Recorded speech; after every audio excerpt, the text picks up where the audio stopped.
네, 오늘의 말씀의 제목은 당신 때문에 즐겁습니다. 입니다. 뭐라고요?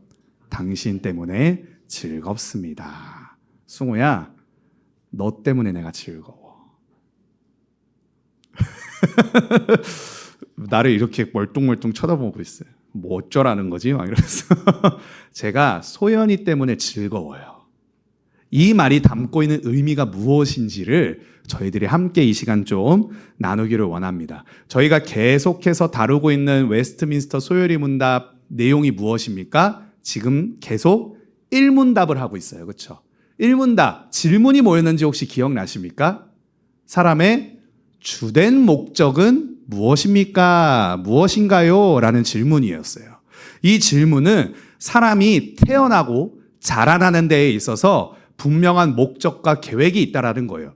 우연히 태어난 것이 아니고 그냥 자연 발생적으로 그냥 그렇게 존재하게 된 것이 아니라 우리들에게는 저마다 다 목적과 이유가 있다라는 것을 이야기하시는 것이죠. 그리고 지난주에 우리 한신원 간사님을 통하여서 우리가 그 목적 중에 하나가 무엇인지를 함께 다루었습니다. 그것이 무엇이었나요? 하나님을 영화롭게 하는 것이다 라는 것들을 함께 나누었습니다. 하나님께 우리가 영광을 돌리는 것이 우리 삶의 궁극적인 목적과 이유다라는 것을 함께 말씀을 다루었어요. 이것이 가지고 있는 의미가 무엇이냐에 대해서 우리식으로 조금 표현을 하자면 이렇게 표현을 하였습니다. 내가 어떻게 하면 하나님을 기쁘시게 할 수 있지? 그렇죠? 내 삶 속에서 어떻게 하면 하나님이 기뻐하실까? 이것을 생각하고 이것을 고민하고 이것을 위해서 여러분들이 삶을 수정하고 삶을 살아가는 것, 그것이 내가 하나님께 영광을 돌리는 삶이다 라는 것들에 대해서 함께 나누었습니다. 지난 한 주간 여러분들은 어떻게 하나님께 영광을 돌리며 사셨습니까? 내가 어떻게 하나님께 하나님께 어떻게 내가 하나님이 기뻐하시는 모습으로 살아갔을까? 여러분들 한번 한 주간의 삶을 돌아보세요. 정말 그렇게 사셨습니까? 적어도 그러나 특세를 함께 했던 친구들은 하나님이 정말 기뻐하셨을 것 같아요. 야, 저것이 잠을 이기고 침대에서 디비져 누워서 버둥버둥 거릴 수 있었던 그 시간에 나의 고난을 함께 참여하고자 이 새벽에 나와왔다니 하나님이 정말로 기뻐하셨을 것 같아. 한 번도 빠지지 않고 참여한 사람들 한번 손 들어 보시겠어요? 한 번도. 소연이도 손 들어야지. 정말 대단합니다. 우리 이분들을 위해서 박수. 자, 한 번만 빠졌던 사람 있습니까? 한 번만. 한 번. 이분들에게도 박수. 한 번도 대단합니다. 자, 두 번 빠졌던 사람 있나요? 민욱이, 다현이 오늘 빠졌잖아요. 3번이었니? 주여. 나 2번인 줄 알았네. 3번 빠진 사람들, 4번 빠진 사람. 그게 사실 정말 힘들죠. 어렵죠. 여러분들이 지금까지 그렇게 하지 않았던 일들을 하려고 하니까. 사실 저는 한 번이라도 나온 사람들, 나오려고 노력했던 것도 하나님께서 정말로 기뻐해 주셨으리라 믿습니다. 여러분들의 삶 속에서 내가 어떻게 하면 하나님을 기쁘시게 할 수 있을까? 그것을 고민하며 실천하기 위해서 노력하는 것. 그것이 하나님께 영광을 돌리는 삶이다 라는 것을 함께 살펴보았습니다. 그럼 여기서 한번 점검해 봤으면 좋겠어요. 이 기쁨의 주체는 누구예요? 하나님을 영화롭게 한다라고 했을 때에 누가 기뻐하시는 겁니까? 이거는 하나님이 기뻐하시는 거죠. 그렇죠? 하나님이 기뻐하시는 거죠. 무엇을 보고? 우리가 하나님을 기쁘시게 할 수 있는 방법이 무엇일지를 고민하고 생각하며 살아가는 것. 그것을 하나님이 보시고 기뻐하시는 거예요. 그렇죠? 근데 이거는 사실 엄밀히 얘기하면 다른 종교들에서도 똑같은 모습입니다. 그렇지 않아요? 다른 종교들, 불교나 천주교나 이슬람교나 여러 가지 많은 종교들이 있잖아요. 그 종교들에서도 저마다 믿고 있는 신들이 있고 그 저마다 믿고 있는 신들의 마음을 기쁘게 하기 위해서 뭔가 노력을 해요. 그렇잖아요. 이거는 다른 종교들에서도 요구하고 동일하게 적용되는 내용입니다. 이건 단순히 기독교만 가지고 있는 무슨 뭔가 특별하다라고 할 수가 없어요. 물론 특별하지. 왜냐하면 하나님만이 유일하신 분이시니까. 근데 다른 종교에서도 이런 이야기들을 똑같이 합니다. 야, 부처가 기뻐할 것이 무엇일까? 너 100배 해야 돼. 너 3,000배 해야 돼. 10,000배 해야 돼. 그래가지고 막 열심히 그 불상 앞에서 절을 하죠. 그렇죠? 삶이 고단하고 힘들 때에 명상을 합니다. 그러면서 나의 마음을 비워내는 일들을 하면서 그래서 그들이 믿는 신들 생각하고 그렇게 마음속에 담아내기 위해서 노력을 해요. 저마다 다 자기들의 신의 마음에 기뻐하기 위한 뭔가 노력과 시도들을 한다라는 거예요. 근데 기독교가 다른 점은 무엇이냐? 바로 이 다음 답에 그 다른 점이 있다라는 거예요. 무엇이에요? 영원토록 그를 즐거워하는 것이다라는 거예요. 여기에서의 기쁨의 주체는 누굽니까? 누가 기뻐하는 거예요? 영원토록 그를 즐거워하는 거예요. 누가? 내가. 우리가. 하나님을 영화롭게 한다라고 했을 때에는 누가 기뻐하시는 거예요? 하나님이 기뻐하시는 거예요. 우리들의 모습을 보고. 우리가 하나님께 영광 돌리는 모습을 보시고 하나님이 기뻐하시는 거예요. 근데 이건 다른 종교들에서 다 똑같다고. 우리 기독교만이 가지고 있는 유일한, 기독교에서만 추구하고 있는 유일한 진리가 되는 것은 무엇이냐? 영원토록 그를 우리가 즐거워할 수 있다라는 거예요. 이것이 정말로 복음이라는 겁니다. 기쁜 소식이라는 거예요. 하나님을 기쁘시게 하는 삶, 하나님께 그 기쁨을 두고 있는 것이죠. 그래서 이것은 다른 종교들에서도 똑같은 모습을 보이지만 우리들에게서는 사실 뭔가 유익이 바랄 것이 사실 그렇게 뚜렷하게 보이지 않습니다. 내가 하나님을 즐거워한다. 내가 하나님을 즐거워할 수 있다. 이것이 우리들에게는 사실 놀라운 고백이다라는 거예요. 다른 종교들이나 사상들에서는 결코 찾아볼 수 없는 내용입니다. 왜요? 다른 종교들은 자기들이 믿고 있는 신들의 마음에 들기 위해서 내가 무엇인가를 해야 돼. 그치? 내가 이걸 했으니까 당신이 이걸 들어줘야 돼요. 철저히 기브 앤 테이크 방식입니다. 철저히 계약, 거래 관계예요.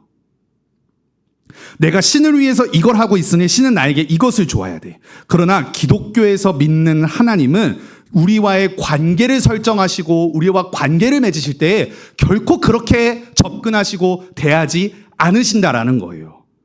우리가 하나님을 기쁘시게 하는 삶을 살아가야죠. 그렇죠? 이것까지는 다른 종교들과 똑같습니다. 그러나 기독교는, 성경은 우리들에게 무엇을 가르쳐주고 있습니까? 우리도 그분을 즐거워할 수 있다라는 거예요. 우리가 하나님 때문에 즐겁게 된다라는 거예요. 단순히 신이 내 기도를 들어줘서 내가 돈이 많아지고, 신이 단순히 나의 바램을 들어줘서 내 사업이 잘 되고 내 공부에 집중이 잘 되고 그래서 좋은 대학을 가서 그래서 내가 뭔가 내 삶이 풍족해지고 만족스러워지고 내 삶의 밸류업이 되어서 내 삶이 기쁘고 만족되어지는 그 정도의 기쁨이 아니라 하나님이 존재하시고 하나님이 나를 사랑하신다는 그 사실 때문에 내가 기뻐할 수 있게 된다라는 거예요. 근원적인 기쁨이 존재할 수 있다라는 겁니다. 사랑하는 여러분, 이것이 기독교가 추구하는 성경이 말씀하시는 진리다라는 거예요. 기분이 내키면 즐겁다가도 기분이 좋지 않으면 즐겁지 않은 이런 일시적이고 기분 내키는 대로 즉흥적이고 산발적인 이러한 일들로 일어나는 기쁨이 아니라 뭐라고 말씀하십니까? 영원토록이래요. 영원토록. 영원토록. 시간을 초월하여, 공간을 초월하여, 상황과 환경을 초월하여서 일어나는 기쁨이 우리들 안에 일어나게 된다라는 거예요. 그래서 이것만큼 힘든 게 어디 있을까 하는 상황에서도 우리는 어떻게 할 수 있습니까? 기뻐할 수 있게 돼요. 이게 신비죠, 신비. 다른 종교들은 어때요? 기뻐할 수가 없어요. 일단 첫 번째로 그들이 믿고 있는 신은 존재하지 않아요. 존재하지 않는 신, 그 우상에게 절을 하면서 기도하면서 뭔가를 바래요. 그러니까 일어납니까? 안 일어납니까? 일어나지 않죠. 그러니까 우리의 삶에 기쁨이 사라지게 되죠. 그러나 우리 하나님은 유일하신 분이시고 하나님은 살아계신 분이시니 사랑하는 여러분, 우리 하나님이 저와 여러분들을 사랑하신다라고 말씀을 하시잖아요. 그러니까 우리 안에 그 기쁨이 용솟음 칠 수 있다라는 거예요. 집이 가난하고 못 살아도 기쁨이 일어날 수 있습니까? 없습니까? 있어요. 이것이 예수님을 믿는 사람들이 누리는 놀라운 특권이라는 사실입니다. 학교와 직장이 변변치 않아도 그 학교와 직장에서 내가 살아가고 있는 그 삶의 비전이 점점 어두워 보인다 할지라도 우리가 그 회사에서, 그 직장에서, 그 학교에서 무엇을 경험할 수 있는 거예요? 기쁨을 경험할 수 있는 거예요. 학교에 지금 이제 시험 기간이 찾아오고 있습니다. 그것만 생각하면 기쁨도 달아나죠. 그런데 시험 기간이 찾아오고 중요한 입시의 순간에 마주하는데 우리 안에 무엇이 일어납니까? 기쁨이 일어날 수 있다라는 거예요. 어떻게 이게 될 수 있습니까?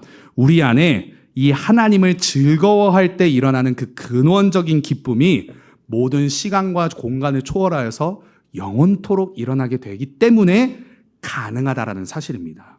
그러므로 마음을 다하여 영원토록 즐거워한다라는 것은 무슨 의미인가? 나의 모든 생각과 마음, 정신을 누구에게 집중하는 거예요? 하나님께 집중하는 거예요. 내가 영원토록 그를 즐거워하기 위해서, 내 안에 진짜 용솟음치는 그 기쁨이 일어나기 위해서 우리에게 필요한 모습들, 그 믿음이 있는데 무엇이냐? 나의 모든 생각과 마음, 정신을 하나님께 집중하는 거예요. 이 시간 예배드리잖아요. 예배의 시간에 하나님께 한번 집중을 해보는 거예요. 어떤 말씀을 내게 주시는지, 어떤 말씀을 지금 나에게 듣게 하시고자 이 시커먼 이상한 아저씨가 이 앞에 서가지고 말씀 선포하는 것을 듣게 하시는지를 한번 여러분들이 곰곰이 고민하시고 생각하시며 그렇게 나아가야 된다는 거죠. 그분의 뜻과 행하심을 기대하고 원하는 겁니다. 하나님은 살아계시다. 하나님이 나의 모든 형편을 아신다. 나의 작은 신음에도 응답하시고 내 메마른 마음에 그 주님의 사랑으로 풍성하게 하실 줄을 내가 기대하고 원하는 거예요. 그래서 어떠한 상황에서도 그 하나님의 뜻, 그 행하심 앞에 우리가 적극적으로 자발적으로 기꺼이 따르는 것, 이것이 정말로 우리 안에 그 기쁨이 일어날 때에 발생할 수 있는 믿음의 모습이고, 그리고 그 믿음의 모습을 우리가 취하기 위해서 필요한 노력의 내용들이라는 사실이죠. 한번 예를 들어보기를 원합니다. 예를 들어보기를 원해요. 그분을 즐거워한다는 것이 무슨 의미인 건가? 우리가 진정으로 사랑하는 사람을 한번 떠올려 보면, 지금 당장에 연애를 하지 않아서 그 사랑을 잘 모르겠습니다. 그런 사람들이 있더라도 나중에 일어날 수 있는 상황들을 한번 예상해 보시고 생각을 해 보시길 바라요. 자, 우리가 누군가를 즐거워한다라는 것. 이것을 다른 말로 표현하면 어떻게 표현할 수 있겠습니까? 내가 선율이 때문에 즐거워. 이 얘기는 다른 말로 하면 뭐냐면요. 내가 선율을 사랑한다라는 의미를 가지고 있어요. 그렇죠? 사랑하면 즐거워할 수 있죠. 사랑하지 않는데 어떻게 즐거워할 수 있어요? 내가 을민이와 함께 있는 게 너무 즐거워. 그 얘기는 뭐예요? 내가 을민이를 사랑하고 을민이를 좋아하기 때문에 옆에 있으니까 즐겁고 같이 함께 대화를 나누니까 막 기쁜 거야. 싫은 사람 옆에 있어가지고 싫은 사람하고 같이 대화 나누는 거 여러분들 쉬워요? 쉬워요? 어렵잖아요. 그것만큼 고통스러운 게 없잖아요. 뭔가 조별 과제를 하는데 진짜 싫어하는 사람들로만 조가 이루어져 있어. 그것만큼 괴롭고 고통스러운 게 없잖아요. 그렇잖아요. 내가 누군가와 함께 있는 것이 즐겁다, 누군가와 대화를 나누는 것이 즐겁다, 아니 그 사람과 같이 있는 그 공간 안에서 그냥 있기만 해도 즐겁다, 그것은 무엇을 의미하는 겁니까? 그 사람을 내가 사랑한다, 사랑까지 아니라 내 마음에 그 사람을 향한 관심이 있고 호기심이 있고 그런 이제 선한 마음이 있다라는 것을 의미한다라는 거죠. 사랑하면 즐거워집니다. 연인 사이에서 사랑하니까 어때요? 그냥 보고만 있어도 즐거워지죠. 그런 경험을 해보신 적이 있습니까? 혹시 짝사랑을 하시는 분들이 계시다면, 저도 예전에 한번 해봤었는데 왜 갑자기 승우를, 짝사랑을 하게 되면 그냥 내가 좋아하는 친구가 그냥 같이 뭔가 있기만 해도 막 설레이잖아요. 저 친구가 뭔가 나한테 인사라도 한번 건네주기를 바라는 마음이 막 일어나게 되고, 안녕 눈 한번 마주치면 막 얼굴이 발그레해지면서 막 그날 하루가 막 행복에 겨워서 그렇게 이제 지내지는, 누구는 굉장히 밝게 듣고 있는데 누구는 그냥 뭐야 저 말 이렇게 듣고 있는 사람들이 있어. 다 경험하게 됩니다. 얼굴만 봐도 즐거워져요. 생각만 해도 웃음 짓게 됩니다. 그런 사람들이 몇몇 있어요, 이 대한민국에. 자, 여성분들 한번 차은우를 생각을 해보세요. 웃는데 아니라고 하면서 막 미소가 짓고 있는데, 소연이 막 고개 난 아니야 하는데 미소를 짓고 있어. 차은우를 생각해 보면은 미소가 절로 지어지다. 요즘 박보검이 아주 대세잖아요. 박보검 생각해요. 사랑이가 지금 처음 웃었어, 예배 시간에. 계속 예배 시간에 이러고 있었는데 처음 웃고 이런다니까. 내 마음에 누군가를 좋아하는 마음, 호감이 막 가는 생각만 해도 어때요? 웃음이 짓게 돼요. 그 박보검이 나에게 찾아와서 다현아, 아침밥은 먹었니? 그러면서 갑자기 앞치마를 둘러. 그랬더니 막 요리를 해서 줘. 얼마나 기뻐. 상상만 해도 즐겁지 않아요? 우리 남자친구들 카리나가 그런다고 생각을 해봐봐. 와. 아예 일부러 상상만 해보라고. 여자분들도 막 카리나가 뭘 해준다면 즐겁지 않아요? 좋지 않아요? 그렇잖아요. 막 서륜이 와가지고 막 나에게 막 노래를 불러줘 막. 얼마나 즐겁습니까? 생각만 해도 즐거워져요. 그렇죠? 그렇다면 어떻게 됩니까? 내가 사랑하는 사람이 기뻐하는 것을 좋아하게 되겠죠. 그렇죠? 내가 승우를 사랑해. 승우랑 함께 있는 게 즐거워. 근데 승우의 표정이 너무 안 좋아. 그럼 나도 어떻게 돼요? 같이 함께 다운이 되고 같이 함께 우울해지고 저 슬픔을 좀 달래주고 싶다. 승우에게 미소를 한번 띄게 해주고 싶다. 그런 마음과 생각들이 일어나지 않겠어요? 그렇잖아요. 사랑하면 그렇게 된다라는 거예요. 그 사람을 내가 마음에 품고 있으면 그런 생각과 마음이 들게 된다라는 거예요. 막 원하는 게 있어, 저 사람이. 그럼 내가 막 다 해주고 싶은 거야. 그 사람의 마음을 내가 알게 되어서 그 마음에 드는 일들을 막 해주고 싶은 거예요. 여러분들의 주변에 그런 사람들이 없습니까? 왜 없겠어요? 여러분들의 부모님을 한번 생각해 보세요. 여러분들이 웃는 모습 한번 보고 싶어가지고 막 맛있는 것도 사주시고, 여러분들이 원하는 것도 해주시고, 때로는 부담스러운 부탁들도 막 부모님들이 그런 요구들을 막 들어주실 때도 있잖아요. 왜요? 우리가 웃는 모습을 보고 싶어서, 우리가 행복해하는 모습을 보고 싶어서. 우리가 하나님을 즐거워한다는 것은 무엇이냐면요, 단순히 그냥 웃기니까, 그냥 재미있으니까 즐겁지, 뭐가 코믹한 것을 보고 내 마음이 그냥 막 그렇게 도파민이 일어나가지고 막 미소를 띠는 그런 정도의 감상적인 느낌이 아니라 그런 표현이 아니다라는 거예요. 하나님을 어떻게 할 때? 진정으로 사랑할 때. 그때 느낄 수 있는 감정을 오늘 소율이 문답의 답은 무엇으로 지금 표현하고 있는 거예요? 즐거워한다라는 것으로 표현하고 있다는 겁니다. 여기서 한 가지 우리가 짚고 넘어야 될 것이 있는데요. 뭐냐면요, 하나님을 사랑한다라는 것이 하나님이 나한테 무엇을 해주었기 때문에 그 보답의 차원에서, 그래요, 하나님이 저한테 뭔가를 줬으니까 그래요, 제가 사랑해드릴게요, 이런 게 아니다라는 거예요. 하나님이 이렇게 나에게 해주셨으니까 나도 그렇게 하려고 노력하겠습니다, 그런 게 아니다라는 거예요. 여러분, 진정한 사랑이 무엇입니까? 진짜 사랑이 무엇이에요? 그 사람이 어떤 모습을 하고 있든, 그 사람이 무슨 짓을 하든 그냥 그 존재로 사랑하는 것. 그 상대방이 있는 그대로 그 존재 자체를 인정하고 사랑하는 것. 그것이 진짜 사랑이겠죠. 여러분들은 그 진짜 사랑을 경험해 보신 적이 있습니까? 부모님에게 그 사랑을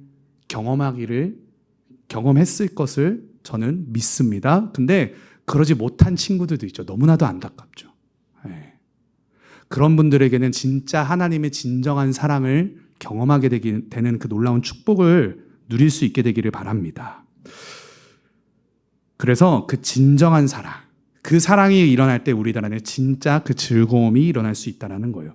그 사람이 나에게 무엇을 해줘서가 아니라 그 사람이 존재하기 때문에 그냥 그 자체가 인정되고 기뻐할 수 있는 것. 그것을 존중해주고 사랑해줄 수 있는 것. 그 사람이 돈이 많아서, 그 사람이 직장이 좋아서, 그 사람이 나에게 뭔가 좋은 것들을 해주어서 등등등등등, 이런 개인의 배경, 사회적 조건 때문에 내 마음에 호감이 일어나고 기뻐하는 것이 아니라 존재 자체로 사랑하는 것. 하나님과 우리와의 관계가 바로 그러한 관계라는 거예요. 하나님은 저와 여러분들의 존재를 즐거워하세요. 존재를 사랑하세요. 너희가 그냥 이 땅에 있는 것만으로 내가 너희를 사랑하는 거야, 말씀하신다라는 거예요. 사랑이가 무언가를 했기 때문에 마음에 드는 게 아니에요. 그냥 사랑이니까 사랑하는 거야. 의민이니까 사랑하는 거예요. 왜요? 의민이는 하나밖에 없는 하나님의 자녀이니까. 다른 종교는요, 결국 그 신에게서 무엇을 받을 수 있다고 믿기 때문에 그 종교를 믿고 신뢰하잖아요. 그렇죠? 저 종교를 가서 기도하니까 기도 빨리 잘 돼. 응답이 빨라. 저기 종교의 신은 저기 막 빨라. 기독교는요, 이런 다른 종교들과는 근본적으로 다릅니다. 무엇을 얻었기 때문에 기쁘고 무엇을 잃어버리고 빼앗겼기 때문에 슬픈 그런 일시적이고 단회적이고 한정적인 기쁨이 아니라 영원한 기쁨을 우리가 경험할 수 있다는 거예요. 왜요? 우리의 존재를 하나님이 사랑하신다는 것을 우리가 깨달을 때 그 기쁨이 경험된다는 거예요. 어떠하든지 마음을 다하여 그분을 알아가는 것을 즐거워하고 그분의 말씀에 순종하는 것을 기뻐하고 그분의 말씀이 이루어지는 것을, 내 삶을 통해서 이루어지는 것 때문에 기쁨이 일어나고 그분을 사랑하듯 이웃을 사랑하게 되니까 함께 어울리면서 그 즐거움과 기쁨이 막 일어나게 되고. 사랑하는 여러분, 이 시간 우리들 믿음을 다시 한번 돌아봤으면 좋겠어요. 나는 정말 하나님을 사랑하는가? 내가 정말 하나님 때문에 지금 즐거운가? 오늘 예배 나오실 때 어떠셨어요? 즐거우셨어요? 특별히 새벽 예배 나올 때 어떠셨어요? 고난주가 너무 힘들죠? 너무나도 괴로웠을 수도 있어요. 고통스러울 수 있어요. 이 시간에 잠을 조금 더 잤으면 하루를 조금 더 힘차게 살아갈 수 있었을 텐데 왜 이 시간에 교회에서는 나를 못 살게 굴고 힘들게 하고 아프게 하는가? 근데 그게 아니다라는 거예요. 하나님이 좋으니까, 내가 하나님을 사랑하니까 즐거울 수 있는 거예요. 여러분들의 마음의 중심을 한번 돌아봤으면 좋겠으면, 정말 내가 하나님을 사랑하고 있는가? 정말 그 기쁨이 내 안에 있는가? 그냥 내가 원하고 바라는 것이 이루어지는 것 때문에 경험되는 즐거움, 기쁨, 그런 일시적이고 단회적이고 한계가 있는 그런 기쁨이 아니라, 그것들이 사라지면 없어질 기쁨이 아니라 진짜 하나님이 나를 사랑하신다라는 것을 경험하고, 그렇기 때문에 내가 하나님을 사랑합니다라는 고백을 하기 때문에 즐겁게 되는 그 즐거움과 기쁨이 우리들의 삶에 일어나고 있는 거 아니라는 거예요. 이 기쁨, 이 즐거움을 소유하며 사는 것이 무엇이라고요? 사람의 주된 목적이라고요. 저와 여러분들은 즐겁기 위해서 이 땅에 존재하고 있습니까? 존재하고 있습니다. 저와 여러분들은 기뻐하기 위해서 이 삶을 살아가고 있는 거예요. 근데 내 안에 기쁨이 없다, 내 안에 만족이 없다, 즐거움이 없다, 점검해야 돼요. 내 안에 하나님을 향한 그 사랑이 식어지고 있는 것은 아닌가? 결국 그분께 영광을 돌리는 삶이 힘들고 버거운 것이, 진짜로 그것이 힘들고 버거워서라기보다는 하나님을 사랑하지 않는 나의 마음 때문에 그것이 힘들게 느껴지고 버겁게 느껴지고, 그래서 즐겁고 기쁘고 행복해야 되는데 그러지 않게 되는, 물론 고난과 어려움이 우리 삶 속에서 일어나게 되면 참 쉽지 않아요. 그 믿음 지켜나가기 참 어렵습니다. 어떤 상황이 탁 마주했어. 우리 고3들 공부 이제 입시할 때 주일이 진짜 기회인 시간인 거잖아요. 학교를 가지 않는 시간에 내가 조금 더 집중해서 내 삶을 공부에 쏟아낼 수 있는 시간이 사실 이 주일, 일요일이지 않습니까? 근데 그것을 다 반납하고 교회로 온다는 것 쉽지 않은 일이에요. 고등학생들도 마찬가지고 중학생들도 마찬가지고. 이제 다음 주면 본격적으로 이제 시험 준비 기간이잖아요. 정말 만만치 않을 수 있습니다. 당장 다음 주에 여기 몇 자리 안 보일 수도 있어요. 내일이 시험이라서 저 공부해야 돼요 하기 때문에. 근데 그렇게 되면 점점 우리들 안에 무엇이 사라지냐? 나를 향한 그 하나님의 사랑이 점점 사라지는 것을 경험해요. 그러니까 내 안에 하나님을 향한 사랑도 점점 식어지게 되고, 그러니까 인생에 무엇이 사라지는 겁니까? 방향이 사라져요. 목적이 사라져요. 그러니까 그것이 전부인 줄 알고 그것에 매달리게 되죠. 그냥 삶의 목적을 상실한 채 껍데기만 남고 살아가게 된다는 것입니다. 그러나 소유리 문답은 우리의 시선과 우리의 귀를 빼앗아가는 세상의 화려함, 익숙함, 친숙함, 우리의 모든 생각과 우리의 모든 판단을 빼앗아가는 그 고난과 어려움과 상황과 환경들로부터 벗어나서 진짜 우리 인생의 존재 이유와 그 목적, 내가 살아가는 그 이유와 목적이 무엇인지를 다시금 깨닫게 해주시는 거예요. 잊지 마세요. 기억하시길 바랍니다. 우리의 존재 이유는 무엇이에요? 하나님께 영광 돌리는 것. 하나님을 기쁘시게 하는 삶. 그리고 또 하나는 뭐예요? 그분 때문에 우리가 기뻐하는 삶을 사는 것. 우리가 살아갈 삶의 목적은 그 하나님과의 관계, 그리고 그분을 향한 사랑, 그분이 우리를 향한 사랑, 그리고 우리도 그분을 향한 사랑, 그 사랑의 관계 안에서 일어나게 되는 즐거움, 그것이 우리의 삶의 목적이다라는 거예요. 여러분들의 삶이 그 목적에 맞게 영원토록 즐거운 삶을 살아가시길 간절히 축복합니다. 점검하셔야 돼요. 내 안에 정말로 하나님을 사랑하는 마음이 있는가?